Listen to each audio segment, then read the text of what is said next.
Ya, emas kembali tergelincir bahkan nembus zona 1720. Bahkan kita sempat menandai zona support di area 1715, 1716. Itulah di daily chart kita sempat mendapatkan pola small bullish rectangle atau small bullish flag yang ternyata area supportnya lah yang justru ditembus. Nah, ini suatu hal yang di luar dugaan karena kalau kita lihat dari data ekonomi tidak ada sama sekali data di hari Senin.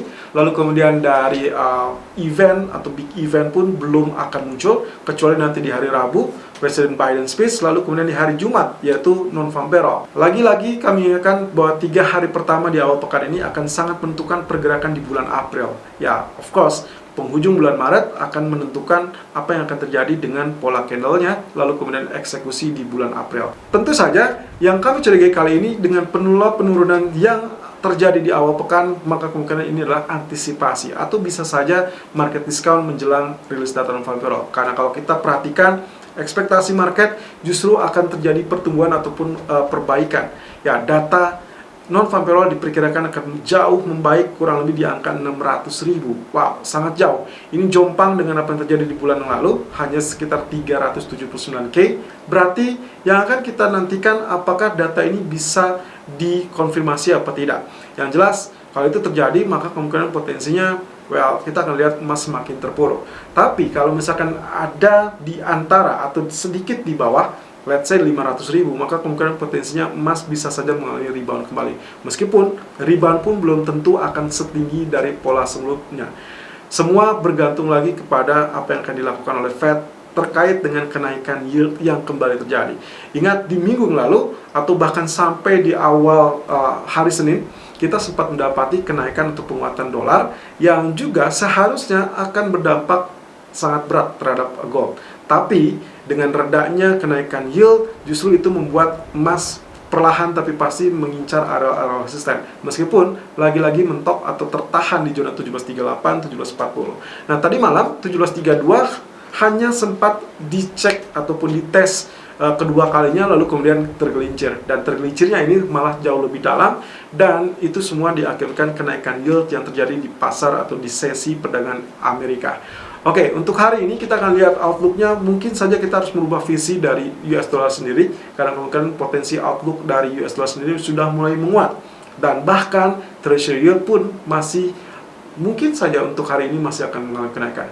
Jadi pola penurunan, saya rasa kalau memang ditembus 1700, Anda masih bisa follow sell at least 1690 atau 1689, itu adalah area terdekatnya. Tapi juga harus berhati-hati karena kemungkinan potensi demand bisa saja muncul di area-area tersebut. Well, who knows? Tapi yang jelas, market discount menjelang rilis data non-farm payroll di hari Jumat, saya rasa itu penjelasan cukup logis. Kita akan lihat dari technical view untuk hari ini, 30 Maret 2021. Irfan untuk Agrodana. Technical Outlook 30 Maret 2021 jam 12:15 waktu Indonesia bagian Barat. Langsung kita lihat dari treasury yield yang ternyata mengalami kenaikan. Dan ini persis sebetulnya dengan apa yang kemarin kita perkirakan.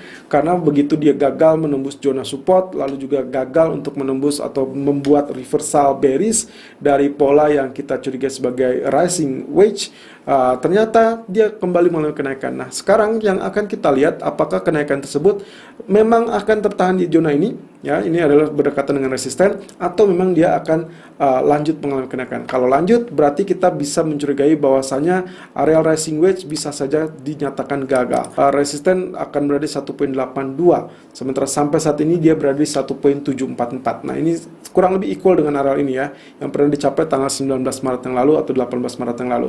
Oke, perhitungan dari rising wedge sendiri 1, 2, 3, 4, 5. Jadi ini kemungkinan bisa saja masih melanjutkan kenaikan dulu, barulah nantinya di sini dia mengalami penurunannya. Ya, jadi kemungkinan baru di situ. Artinya kita masih akan menghadapi tantangannya untuk kenaikan treasury yield hari ini, yang artinya pula bahwasanya gold masih bisa kemungkinan tergelincir kembali. Kemudian kalau kita lihat dari grafik 1 jam, maka potensi pergerakan yang kemarin kita gambarkan dia malah mengalami kenaikan ya, bahkan menembus zona ini. Ya, saya sempat sebutkan kalau ternyata dia tembus, bisa saja potensinya kita masih melihatnya sebagai potensi antara triple top atau malah bullish rectangle. Ternyata yang terjadi adalah bullish rectangle. Dan saat dia tembus, dia lanjutkan penembusan zona garis ini. Nah, sekarang kalau kita asumsikan ini sebagai rectangle pula, small rectangle, ternyata itu sangat berhasil ya. Langsung dia loncat dan pagi ini dibuka dengan gap up. Nah, tinggal permasalahannya apakah dia akan lanjut kenaikan apa tidak. Ini semua bergantung dari pola pergerakan. Saya rasa dia akan turun terlebih dulu karena kemungkinan akan menutupi gap ya, secara teorinya seperti demikian. Tapi apakah itu berlaku di treasury yield apa tidak, who knows ya. Tapi yang jelas kenaikan masih bisa berlanjut sampai zona yang dicapai tanggal 18 Maret atau 19 Maret. Kemudian kalau kita lihat dari treasury bond, potensi pergerakannya juga kemarin ternyata dia malah bearish rectangle ya. Jadi di yield bullish rectangle, di bond justru ini adalah menciptakan bearish rectangle. Oke, berarti kita akan melihat potensi penurunan juga akan berlanjut untuk treasury bond. Nah, tinggal permasalahannya kalau kita lihat secara spesifik di grafik daily, ada kemungkinan potensinya seperti demikian ya. Jadi treasury yield kita mengalami rising wedge, ternyata di bond juga mengalami falling wedge. Nah, kemarin kita memperkirakan bahwasanya penurunan ini sudah terjadi pasca penembusan. Nah, sekarang saya rubah sedikit, areal garisnya saya pindahkan ke titik 4 ya, atau yang kita curigai sebagai resisten. Lalu kemudian hitungannya berubah. Yang tadinya kita memperkirakan ini adalah 3, 4, 5, makanya kemarin kita memperkirakan itu sudah mengalami kenaikan. Ternyata kalau kita rubah ulang atau reset ulang, maka kemungkinan potensinya 1, 2, 3, 4, dan ini adalah 5. Artinya kemungkinan potensi penurunan masih akan ada kurang lebih setidaknya untuk hari ini ya. Barulah nantinya kita akan lihat apakah dari sini dia akan mengalami kenaikan apa tidak. Tapi yang jelas kalau dilihat dari potensi pergerakannya ada dua, bisa kembali turun atau dia terpantul sebagai area double bottom. Nah, tinggal masalahnya nanti apakah sanggup dia melewati neckline apa tidak. Sementara di grafik DXY atau indeks dolar, kita harus merubah visi kita karena kemarin kita melihat potensinya dari doji candle seharusnya akan mengalami penurunan. Tapi ternyata dia kembali ditutup dengan bullish candle dan mungkin saja ini akan terjadi kurang lebih sampai 2 hari ke depan.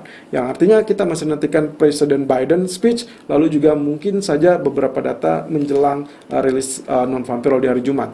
Nah, of course, saat dia sudah tembus zona trend channel, maka kemungkinan potensi kenaikan saya rasa bisa mengincar areal ini.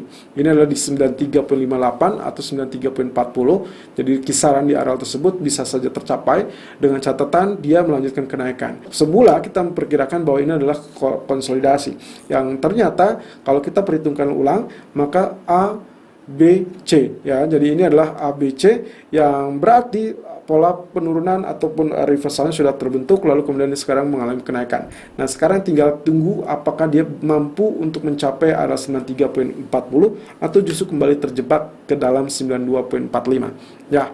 Sementara di grafik 1 jam atau H1, kemungkinan potensi pergerakannya juga ternyata secara perlahan dia merayap ke area resisten.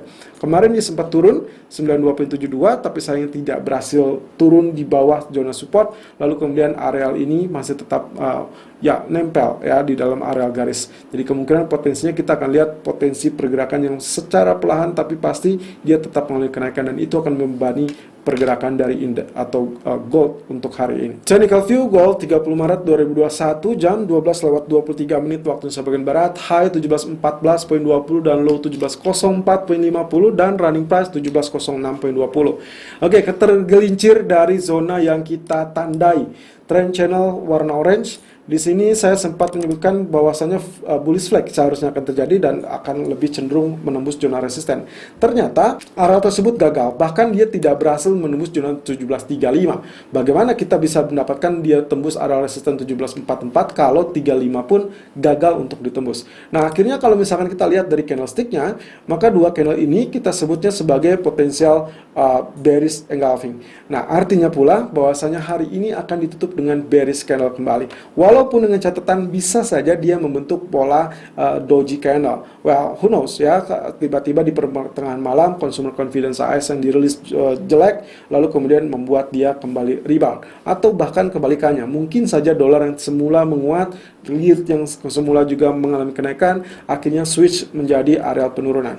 Nah, tapi yang jelas dari area penurunan tersebut saya melirik zona area biru ya. Kita lihat di sini, kita perkecil, itu adalah zona 18 atau 1690, 1698 ya, kurang lebih 1693, 1698. Lalu kemudian zona 61.8% di 1689.30, dan terakhir adalah zona yang pernah tercapai kurang lebih di tanggal ini adalah medio 8 Maret ya, di awal bulan Maret itu adalah 1676.60 sebagai area terendah. Nah, apakah nantinya di sini akan terjadi double bottom? Well, kita belum bisa memastikan, tapi yang jelas pergerakannya menuju ke arah tersebut. Kalau dilihat dari runcingnya, saya lebih suka dengan runcing ini karena bisa dibilang akan terlihat jelas dampak ataupun aspek penurunannya. Ya, jadi kita bisa perkirakan di areal ini nantinya bisa terjadi pantulan atau perlawanan setidaknya untuk zona bearish-nya.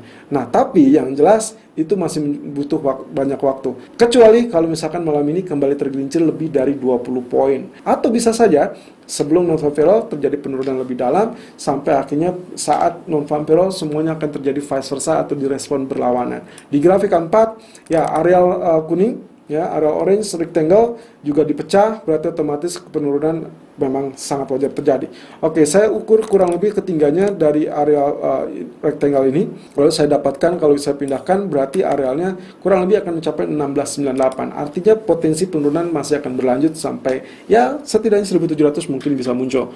Nah, dengan catatan pula, kecuali kalau saya hitungnya dari area ketinggian ini, maka kemungkinan potensi yang akan dicapai targetnya akan berada di kisaran 1689 atau 1690. Walaupun mungkin saja ekspektasi saya adalah harusnya dia akan mengalami spike terlebih dulu, itu adalah di zona 1718 atau maksimum 1718, tapi lebih dekat adalah 1715. Sayangnya pagi ini dia baru menyentuh 1714.20, tapi it's okay. Mungkin saja nantinya kalau misalkan dia hanya menjilat sedikit, Anda masih boleh untuk melakukan sell. Dengan catatan pula, harap perhatikan zona-zona yang mungkin agak kritikal. In case ternyata dia sudah turun di area 1698 atau bahkan 1690, hati-hati, kemungkinan potensinya dia akan ada perlawanan terlebih dulu, pantulan, walaupun tidak akan terlampau tinggi. Mungkin saja dari 1690 dia hanya terpantul sampai 1700 atau 1705. Kemudian kita lihat dari grafik H1-nya sendiri, potensi pergerakannya juga sama.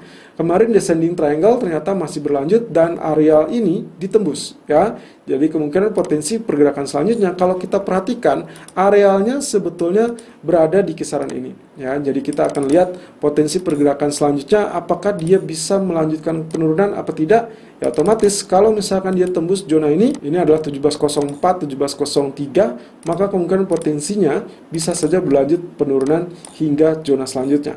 Ya 1701 atau 00 dan juga termasuk 1690. So untuk hari ini saya masih sell on pullback di kisaran 1715 ataupun 1717 karena bagi saya itu berarti area resisten yang menjadi resisten kuat yang sebelumnya menjadi area support ya. Sementara target pertama 1709 dan target kedua adalah 1702. Stop lossnya di 1722. Tapi di pertengahan malam in case ternyata terjadi pantulan, saya rasa pantulan yang makin memungkinkan adalah 1710 ya, ini yang terdekat, lalu kemudian 1714 ini berarti masih kita gunakan. Tapi ya maksud saya adalah kalau misalkan Anda lihat penurunan menembus zona 1704, Anda bisa follow sell di sini karena kemungkinan potensinya akan turun setinggi ini. Jadi kemungkinan kalau misalkan kita ukur, ini adalah target terbaru untuk pola penurunannya in case ternyata area support 1704 atau let's say 1700 ditembus, yaitu berada di kisaran 1683. Dan 50%-nya berarti akan berada di area 1693. Selalu gunakan stop loss dan risk management sesuai dengan equity dan strategi trading Anda. Irfan untuk Agrodana.